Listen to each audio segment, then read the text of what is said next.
Welcome on into the Wolverine.com podcast. Clayton Safey here with Anthony Broom and Chris Ballas on Thursday, February 22nd. We're going to talk some Michigan football and basketball as always. Before we get into everything, make sure to like this video on YouTube if you want Michigan football to defend their national championship, win it again back-to-back next season. So hit the thumbs up if you want that to happen. Subscribe to our YouTube channel. Head to the Wolverine.com as well. Special offer for YouTube viewers and podcast listeners. Promo code UM1, that's UM in the numeral 1, gets you 2 months of premium access at thewolverine.com for just $1. So make sure to take advantage of that exclusive offer. Guys, how's it going today? Doing all right, man. It's we finally feel like a little out of the woods. We've got all the magazines done. National Championship magazine has gone to print. So, man, now we just got to get this basketball program turned around for this, Final Four run, and then we'll be all good. Yep. Yeah, little breathing room. Vacation for me last week, a chance to get away for a bit. Nice to have all three of us back here. Always good to chat with you guys. And yeah, it does feel like the dust is starting to settle on not only tying up some loose ends from last football season, but also Sharon Moore's staff is in place, just needs to be announced. And it just feels like we have maybe finality is not the word, but some closure, and you get to move forward now. So a few more hours of sleep each night doesn't hurt. That's for sure. Part of me doesn't want to move forward, guys, after this season. And, it was such a whirlwind with all the NCAA crap and everything else that we didn't really get to appreciate as much as we should have. And now looking back, when I watched the Rose Bowl finally and I watched the national championship game, I thought, holy shit, was that special? And it was unbelievable what these guys accomplished without their coach, what these guys did. This, I was talking to Doug Karsh yesterday, the voice of Michigan football, and he said, it might be that we look back on this team and people look back on this team as one of the best college football teams of all time. You look at 18 guys at the NFL Combine. They're probably going to have 15 drafted maybe. You're going to have a ton of guys in the pros. And you know what? Some star power, first-round draft picks. It's special. So nice to finally be able to appreciate it and enjoy it a little bit. Can't wait to read what you guys wrote for that magazine. Likewise. I'm excited. But no, you can move forward, but you can always know too that 2023 was special. That's kind of like it's what you always have. You can always know that you did that. I mean, if you're a Michigan player, if you're a Michigan fan, yeah, exactly. If you're a Michigan reporter, Anthony Donovan Edwards asked Anthony, "Are you a champion?" And Anthony said, I'm not. He's an unbiased journalist, but yeah, at least he wasn't crying. At least he wasn't crying in the press box like some others. I'm just concerned, or at least my mind is where Central Michigan is and how they move past their role in the scandal. So be heading up there this weekend. So see if you're gonna check it out. You're gonna do some digging. The crazy part is the NCAA doesn't have crap on anybody, and we'll have some more on this in the ITF tomorrow inside the fort. So come back and check it out. But for all we know, Connor Stallions wasn't even down there on the sidelines. For all we know, he doesn't even exist. No, who's Connor Stallions? Yeah, exactly. So it doesn't. Does it shock anyone that the NCAA pretended they had more than they did, and they don't really have much? No, I'll never forget that day when I texted you guys, and there were people in those meetings with the NCAA, and the NCAA gives this list of things that they thought happened, and Michigan's like, we're screwed. Oh my God, this is crazy. And then they go out for a break, water break. They come back, and so let's see the proof. Well, we don't have any proof. This is just what we think. We're like, oh, well, to hell with you then.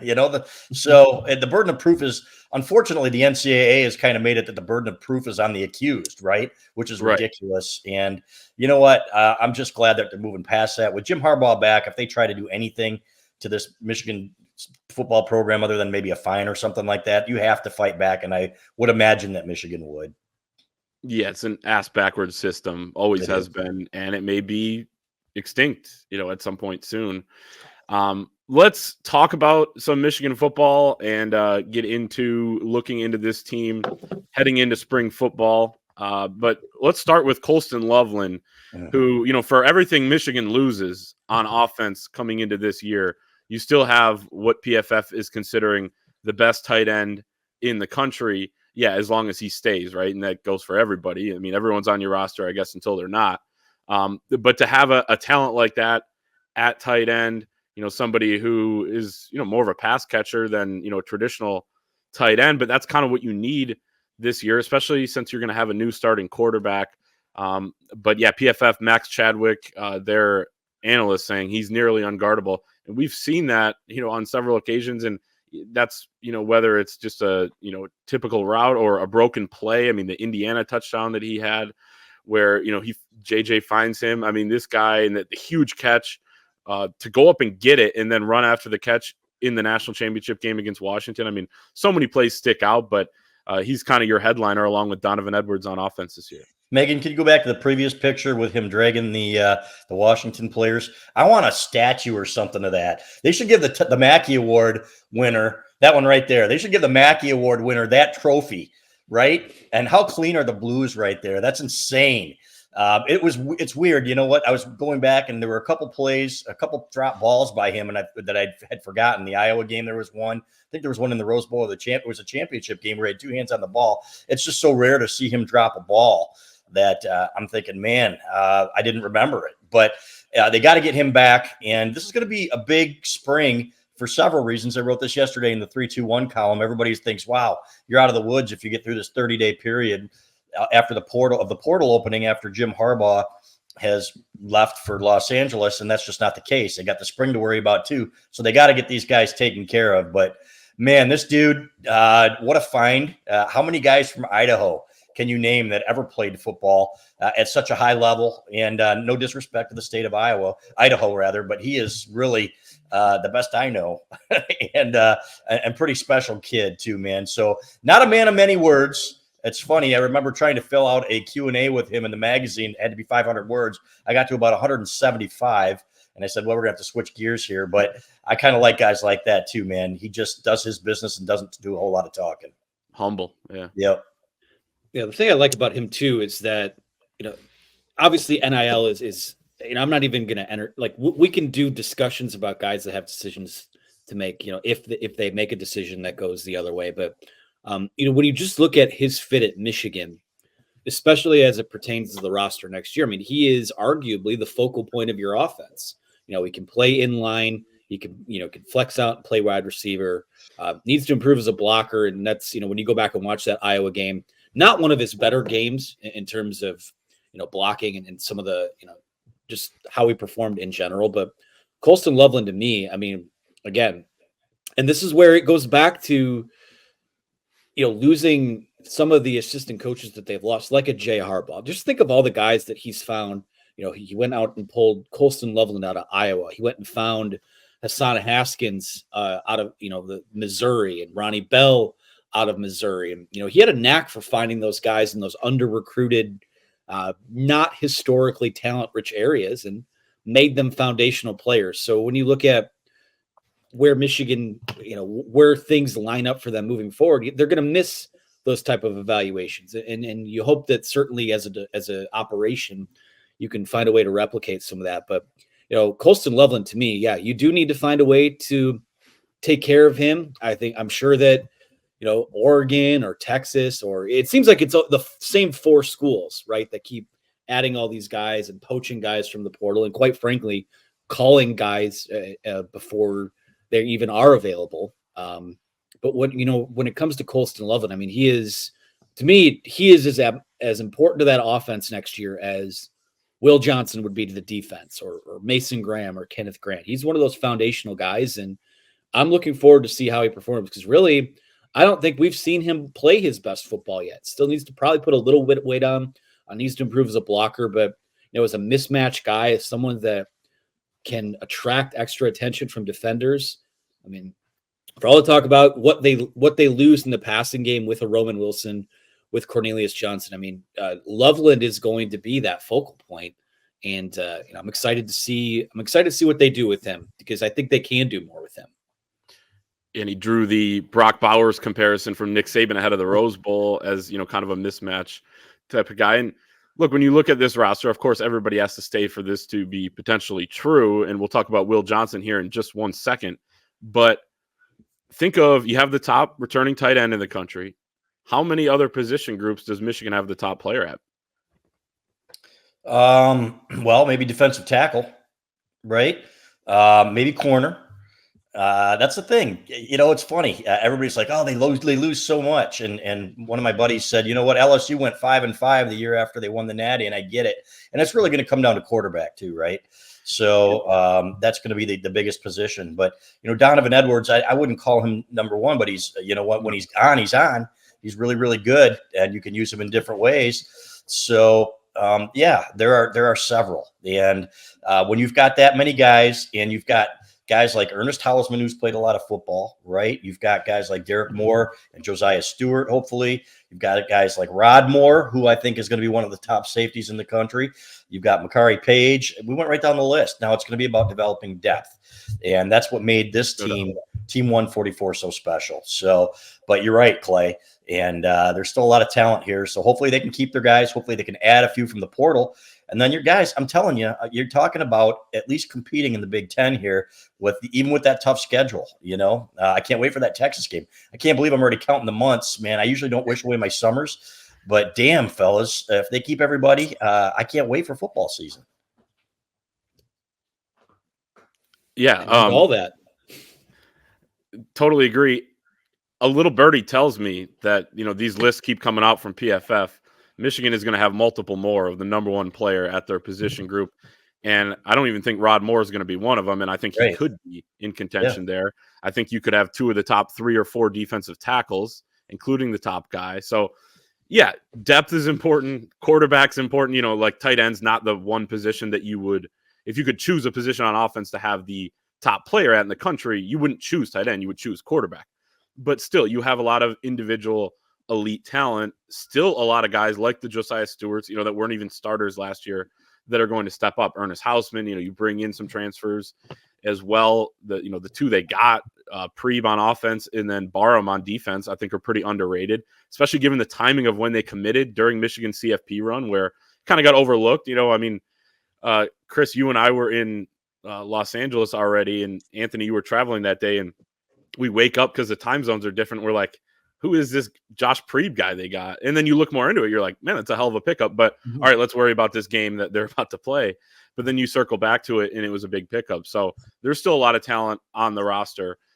Real quick, Steve Casula, Michigan's new tight ends coach, speaks on the In the Trenches podcast this week. A couple takeaways, and Chris, you wrote about this, is, Max Bredesen coming back is a big one for, his senior year. Not that he was going to go to the NFL, but, he plays that H-back role. He can play in line a little bit more than we saw last year, just because A.J. Barner was taking those snaps. And then I like the Marlon Klein, because Casula was here in 2019. He said that Marlon Klein is similar to what Luke Schoonmaker was in 2019, when he kind of broke out and flashed a couple times, but they had, some different guys there and didn't get to play as much. But that season got me excited for what Luke Schoonmaker could be. So Marlon Klein, Anthony and I talked about this on Monday. He looks the part as a tight end, and I'm excited to see what, more depth they have in that room, because they've been kind of stashing guys down there that we just haven't seen yet. Yeah, I remember what Karsh said to me the first time he saw Marlon Klein. He said, "This kid's huge." He said, "I can't believe how big these guys are out there." And you know what? He's a big target. Now he's got to be better as a blocker. Max Bredesen, to me, it was one of the more underrated players of the year. This is a guy who reminded me of the Kevin Dudleys, guys like that. Chris Floyd back in '97, not quite the blocker, but man, such a willing blocker. And when these guys were down on the goal line, or when guys were breaking free on touchdowns, it was always Max Bredesen that was in front of them, sacrificing his body. Those guys are underrated. I think he can catch the ball too, and I think you're going to see him used a little bit more. Love the Bredesen family, man. I love the mentality of these guys. So it's been so there's talent there, fellas. We haven't even talked about guys like Gio El Hadi and guys that have been waiting their turn, that I think is going to be one of the breakout players in the 2024 season, like I wrote yesterday. So, but to me, that tight end room, they're still going to need one more. It wouldn't stun me, frankly, if they looked for somebody again in the portal. Yeah. And, kind of like A.J. Barner last year, if somebody like that falls into your lap, or if you can go out there and find somebody like that, then by all means, go get him. But it'll be interesting to see how Casula does with him. And with them, I like that Grant Newsome knew him and he trusts him. So we've heard good things about him as a play caller and as an offensive savant. So you can't have enough of those guys in the room either. Yeah, the Schoonmaker comparison is interesting because you just talked about Grant Newsome. When I talked to Grant Newsome at the Rose Bowl, that was exactly who he compared Marlon Klein to. So, if you have a similar sort of trajectory, a guy who kind of is a bit of a late bloomer, didn't get much of a chance those first few years. I mean, that'd be great for Michigan. And obviously, Schoonmaker, I think he was more of a receiving tight end when he came in. Obviously, left Michigan as one of the better blocking tight ends in the country. So, again, it seems to whether Grant Newsome and Steve Casula, exchanged notes on him and came up with that comparison. Sure I don't know. And both those guys were here too, so they've seen that development behind the scenes. And I like the point you make on Casula. Having that offensive coordinator background. I think, as you try to backfill the offensive brain trust, with Sharon is still going to have a massive, I would assume, impact on game planning and play calling.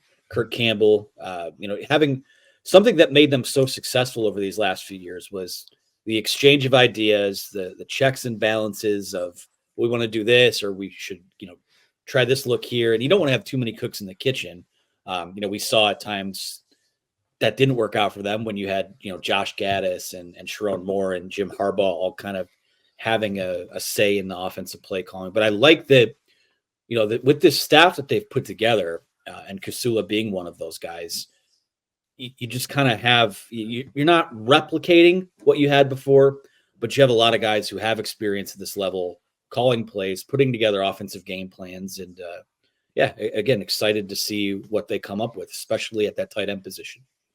Yeah, not that tight end's not important, but I feel like tight ends coach is kind of where you can just stick a guy that you want on the staff. That you like a Grant Newsome, like you brought in Sharon Moore before that, like you put Jay Harbaugh a couple different times during his tenure. Again, not that it's not important, but you kind of have 6 guys in your room, and then you're able to also just be collaborative with the offense. And some of Michigan's best offenses were when there was a ton of collaboration. I mean, once they started collaborating more, well, Josh Gaddis was here. I think the offense went to another level. Let's talk about Will Johnson, but before we do that, I want to plug the Wolverine magazine's commemorative issue. Chris, you mentioned it at the top of the show, but that is right now being shipped out to everybody who pre-ordered. The magazine version, the book version, will ship in mid-March, but you can still order yours now if you didn't get it on the pre-order. We have the link in the description of the video and the podcast, also at the WolverineOnDemand.com. But 144 pages looking back at Michigan's 15-0 national championship season.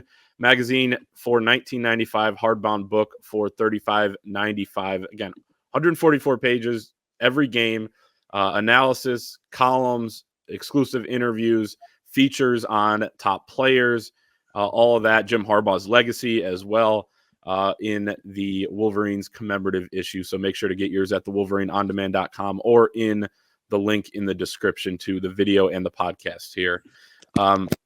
Will Johnson, Michigan's star cornerback, may or may not have tweeted on Monday after Keon Sabb decided to go to Alabama, the eyeball emojis, which is now, this is how we report in college sports, right? If someone follows somebody or unfollows them, if somebody says that Mason Graham was in Austin, Texas, but then an hour later I see him at Chrysler Arena with Sharon Moore at the basketball game, this is how reporting goes, right? It's all rumor these days in college sports. By the way, I don't know if you guys saw Justin Fields unfollowed the Bears, so we should start get the NFL guys digging on that. So yeah, apparently deleted it, whatever, probably thought, hey, they're going to take this and run with it, Alabama fans. They did anyway, but Deion Johnson, Will's dad, shoots it down yesterday, telling our EJ Holland it's all cap. And for those who aren't familiar with that term, it just means false, fabricated, not true. And he's going to stay at Michigan, as I think that most people would expect. What's the origin of all cap, young guys? Can you please fill me in on that? I don't know the origin. Maybe Megan can. Maybe our producer That's knows. A generation or two behind. All cap to me would be like all caps. It means that's true, or something like that. But see, I'm an old guy, so I don't know. I have no clue. We should have brought like a flow chart or a diagram. Right, exactly. Discussion, like a whiteboard, maybe at a later date. But maybe. Okay, just say, how about aren't true? Would be great. So for old guys like me. So, however, Deion Johnson, you know what? There are two things going on here, right? Deion Johnson played at Michigan. He's one of the big reasons that Will Johnson ended up here. And it's funny because there were some people who were saying, well, they did Michigan a favor. you know what? He got to play on a generational national championship football team. So not letting him go to Alabama or not letting him go to Georgia or whatever, or take a bag or whatever, people would imply, you know what? This kid's going to get paid. He is getting paid. He's probably not getting as much as he would be somewhere else. And then, to me, it is important that they don't take advantage of that. And so I think some of these kids go out there, for example, and put it out there, if they say he's getting a couple $100,000 less than he would be at Michigan, then, or some of these other kids, are putting it out there almost like a marketing tool, right? Hey, you know what? You better pay me a little bit more type of thing. And who could blame them? This kid is one of the best cornerbacks in the country. That pick, again, seeing it in the Washington game, was fantastic. And it was okay. Yeah. The ball control going to the ground. Not very many guys are going to make that play.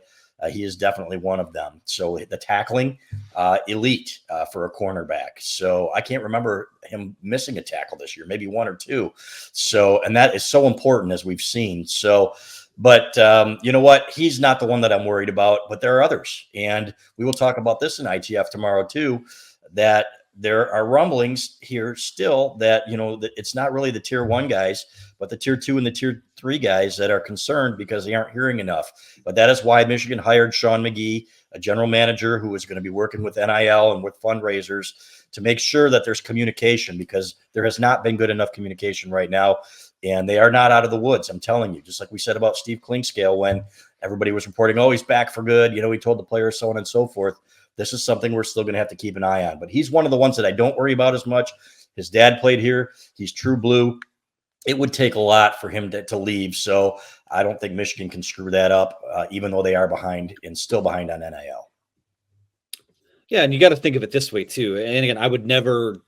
I'm not casting my opinion as law with any guy who has a decision to make for them, because I think that they are personal decisions, and it is, potentially life-changing money for a lot of these guys. But when you look at Will Johnson, obviously he's a legacy kid. He's from the area.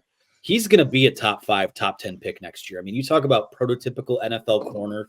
He's got the length. He's got the athleticism. He comes up and tackles. He's a former wide receiver, so he has that ball hawking ability. He's going to get drafted super high. So it really, it doesn't make a whole lot of sense for him to go chase a bag for 1 year, because you're going to get paid starting next year, assuming everything goes according to plan. But you still got to take care of guys too. And I know that for those star guys, there has been a push to do that. And again, like Chris said, he's never been one of the guys that I've really had worried about. So for me, Will Johnson, having him back, he is the, probably the linchpin of that defense, because, they're light at cornerback outside of him, and not light in terms of, bodies or experience, but there's a big drop off there. So for me, the focus has got to be on taking care of some of these other guys. And if guys leave, I'm going to keep saying this. I don't fault them, because a lot of them just spent the last season, 2 seasons, some of them 3 seasons playing for a national title contender. You've won a national title. I think personally, you could probably afford to be a little bit greedy, especially if you think there might be more out there for you. So, but I think it is important too to have your stars kind of setting a tone of, hey, listen, like, I'm not running from here. This is still the University of Michigan, and the thing of it too is I wrote about this morning, is that in this era of college football now, you can either whine about getting poached or you can be the poacher. And, again, I sort of, I don't want to stand here and pound the table and advocate for tampering or things like that, but you can either be the school that gets poached or you can be the aggressor. And you have a platform in a school and a national championship pedigree to be a destination for a lot of these guys. So again, getting NIL figured out, getting everything streamlined and everyone on the same page continues to be an emphasis. But having one of your stars, at least one of your stars, and probably more than a few of your stars that decide to stick around past spring ball, I think that sets a tone that, hey, listen, like we're not chasing a bag here. We still have a chance to. This team really does. They might be a piece or two away in the portal from being right back in the same conversation they have been. So it's incumbent upon Michigan to be the aggressor and to make sure their guys are taken care of, and that they also can provide other opportunities for guys outside the program. It's our producer effing with me, by the way, with all cap and all caps there. Like, hey, here you go, old guy. That's true. All right. No, I think your age is effing with you. Probably. Yeah. You could just say it's all crap. All right. Those all rumors crap. are all crap. It's all crap. Get off my lawn. And Yeah, maybe that's the origin of it. It's just a typo, and then it became lingo. Yeah, maybe, probably. These kids these days, I just don't understand it. So, all right, next topic. Yeah, and I think Will Johnson's setting the tone that you're talking about, Anthony, behind the scenes too. And I did talk to him, going back to what you said, Chris, about, he could have gone to Alabama. He could have gone to Ohio State or whatever. I talked to him about that before the national championship and wrote about it in our feature in our February magazine of Will Johnson. It's like everyone thought when he decided to commit to Michigan after the 2020 season, they go 2-4. It's like, oh, he's going to stay home, instead of go win or chase a bag, right? He could have chased a bag at that point too. And guess what? He did both. Nobody has won more games than Michigan during Will Johnson's college career.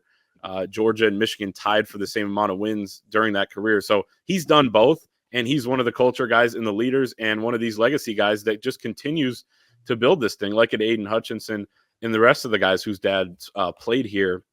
So, yeah, all cap, all crap, all lies, fake. And it was fan fiction. It was Alabama fans, probably Ohio State fans, wishful thinking, but putting that to bed for sure. And, one of the funniest things I did see was a couple weeks back where Michigan has the coaching change, and an Ohio State fan posted on a board all of these guys from Michigan. All right, we could take this guy, we could take this guy, we could take this guy. Probably not Will Johnson, though. We're pretty set at corner. Yeah, okay. Yeah. Just toilet brain people out That's there. Delusional. Yeah. So, God, that was a huge win, guys, just to shut everybody up and to change that narrative. And, man, it's a game of inches, too. I was going through all the plays in that game, that had to go right. Now, there were things that went wrong, too, for Michigan. But, man, the tipped ball that Roman Wilson caught, if it's another quarter inch or if he gets another fingernail on it, that thing's higher and it's picked off. The Jake Thaw fumble, God, I mean, one more yard, one more roll of the ball, then you're screwed. So, but it takes that to win a national championship, and they held him to 303 yards or something like that, a total offense. You're going to win a lot of football games doing that. So I will never forget it. It was fun to shut them up. It was fun that was Nick Saban's last game.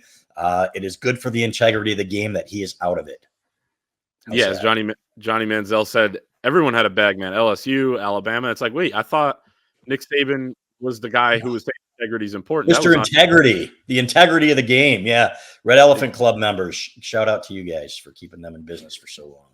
Exactly. And I will note, it took bounces of the ball for Alabama to hang with Michigan in that game as well and make it close. Credit to the underdog for sticking around, the pesky underdog, but Michigan comes out on top. Let's talk O-line real quick, and then we will talk about Olivier Nkamhoua's season-ending injury and get out of here. But I don't think we talked about this last week, but Grant Newsome on the In the Trenches podcast last week, go listen to it with John Jansen, does a great job. But as you kind of enter spring ball here in a couple of weeks, this is a completely revamped offensive line, including with the position coach. I think a lot of people are comfortable with Grant Newsome stepping into that role. He's kind of Sharon Moore 2.0, right? He was kind of his assistant coach with the tight ends as a grad assistant, helped him with the offensive line as a grad assistant, moves up to tight ends coach where Sharon Moore started at Michigan and then moves now to offensive line, just like Sharon Moore did. And as Jim Harbaugh said last year, they'll just keep promoting him until they can't promote him anymore. And it seems like that's probably the trajectory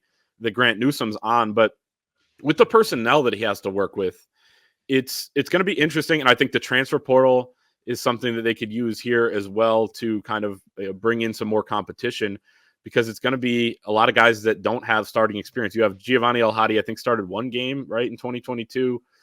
Josh Preeb has started a lot of games at Northwestern. You kind of pencil him in, and those two in as the two guards. I think Greg Crippen probably at center, and then Miles Hinton at one of the tackles. But other than that, you have some spots up for grabs. So it's going to be really interesting to follow the offensive line room this spring and kind of where everybody's at in terms of positions and where they're at on the depth chart and what they need going forward. Yeah, I want Miles Hinton at right tackle. I don't like the thought of him at left tackle, with all due respect. So they need to go to the portal and find another tackle. And this is a tough one, fellas, right?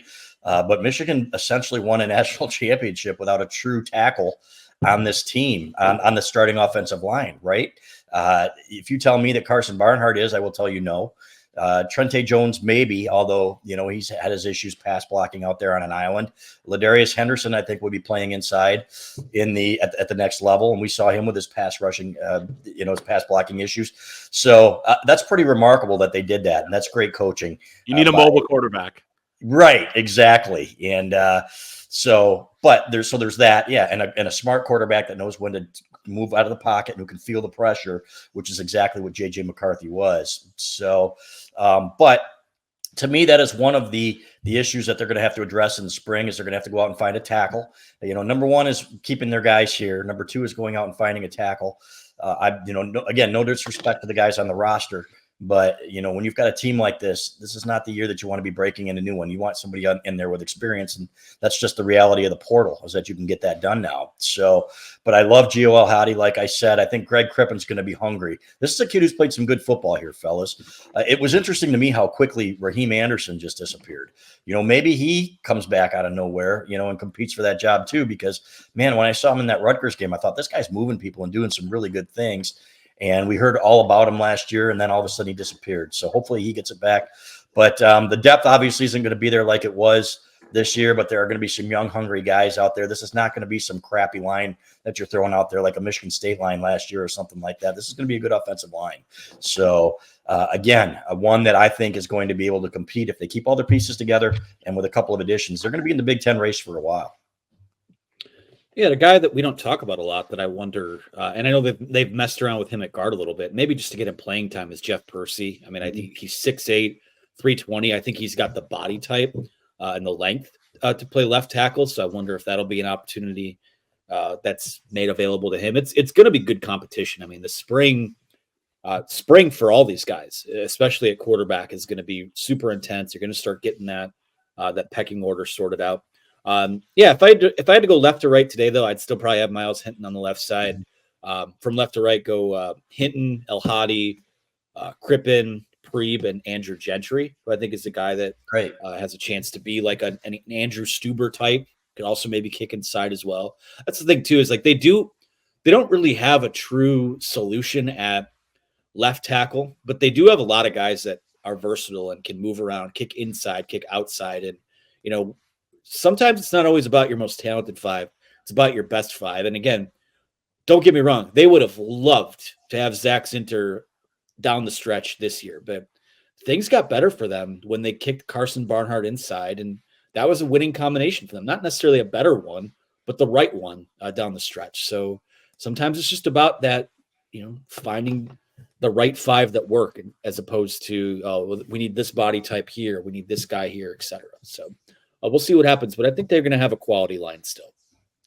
Having 4 weeks in between games for offensive linemen, I think, also helps. Yeah, but they were huge down the stretch, moving the guys from Alabama, what they did to Washington, and then couple that with Donovan Edwards and Blake Corum's speed. That was a winning combination. A couple other things Grant Newsome said. Yeah, he talked about Greg Crippen. He said they felt like there would have been no drop off at center last year if he had to come in. We did see him for like a series, I think against Iowa, come in. I didn't notice any drop off. I wasn't watching solely center though, as we're sitting up there from, however many feet up. But yeah, he mentioned Percy and Gentry as guys who could also play guard, but are going to compete at tackle. And then depth guys on the inside that he mentioned were Amir Herring, who's going to be a sophomore, Raheem Anderson, and then Nate Afobe as well, kind of a forgotten guy entering his sophomore year because he came in the summer. So, and Miles Hinton mentioned Nate Afobe as a guy who was coming on towards the end of the year when I talked to him at the Rose Bowl. So there are some names, down the list there that we just haven't seen. And that's what happens when you lose your top 6 offensive linemen, who are all headed to the NFL Combine, assuming they accept their invites, which is pretty unheard of to have 6 guys there. And they all started big games for Michigan. Are we going to have 2 guys there?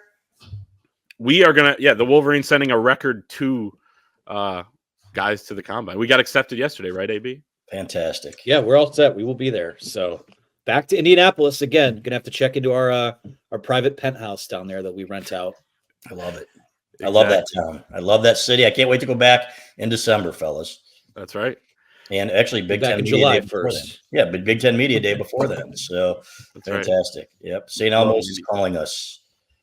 No doubt. Need another steak in early December. Let's talk basketball real quick. Olivier Nkamhoua, season-ending injury. Michigan plays tonight against Northwestern. Terrence Williams was sick for the last game. If he's still sick tonight, I don't know what that lineup looks like, but more than anything, because this doesn't impact really what was going to happen on the stretch, maybe other than winning a game or two, including potentially in the Big Ten tournament. But you feel bad for Olivier Nkamhoua. It sounds like this was kind of lingering for a while for him. Probably explains some of his struggles as well, including against Michigan State with the 8 turnovers. But it's time for Will Cheddar, other guys to step up. And again, it's not going to make a difference on what this season is, but he shuts it down with having wrist surgery the other day. Yeah, it sucks. I feel bad for the kid, number one, for coming here and winning 8 games. They'll be lucky to win one more, guys. Let's be honest here. Maybe Nebraska at home, without Nkamhoua in there, I think they'll play hard, but man, they just don't have the horses. And it's just been a mess of a year. They've got too many holes in the roster. So, but I hope this kid, I think he'll have a nice long career overseas. I do. And I think that'll be where we see him next. And I wish him all the best. And I wish it would have worked out better for him here, though. So that basketball program has a lot of issues. The problem, fellas, is, he wasn't coming back next year anyway. So you're not seeing his replacement on the roster right now. I mean, if you are, then you're in trouble. So, but go kill it, kid. And best of luck to you. Great representative of the program. Yeah, for him, I mean, it sounds like it's going to be a couple months. At this point, it's not even a Michigan basketball thing. I hope that he's back and good so he can maybe be on Finland's team for the Olympics, at least have a chance to do that. Other than that, to this entire season, because what is there? They have nothing to hang their hats on. No. It's been awful. They beat Ohio State at home. Yeah, well, they made a leadership change because of that, and I don't know if that's going to happen with Michigan. So, not to be disrespectful at all, it sucks for him. It's another bad break. I think it would be foolish if this was used as an excuse or a justification for what we've seen this year.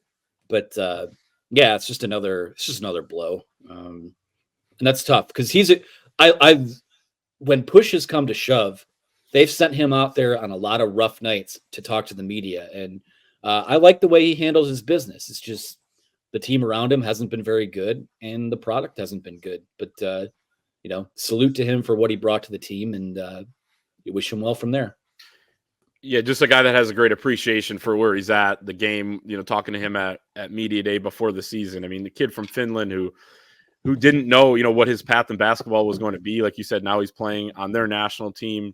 And was over there and playing in Japan before the season, trying to in some of the qualifiers, comes to Michigan. I mean, he's their second leading scorer. Obviously, it's a blow for what Michigan does on the floor, but also just a really good college basketball player who it's tough. And Phil Martelli said on the radio yesterday that he knew coming in too, based on the scheduling of the surgery, he knew coming into the Michigan State game that was going to be his last college basketball game, and probably, I mean, in all honesty, explain some of the issues that he had on Saturday night, but didn't matter either way. But wish the best of luck to him. So Michigan Northwestern and then Michigan on Sunday against Purdue could be pretty darn ugly as it was in West Lafayette, but stay tuned at thewolverine.com. We got spring football coming up. That is going to be fun as always. We have a starting date for that? I don't know.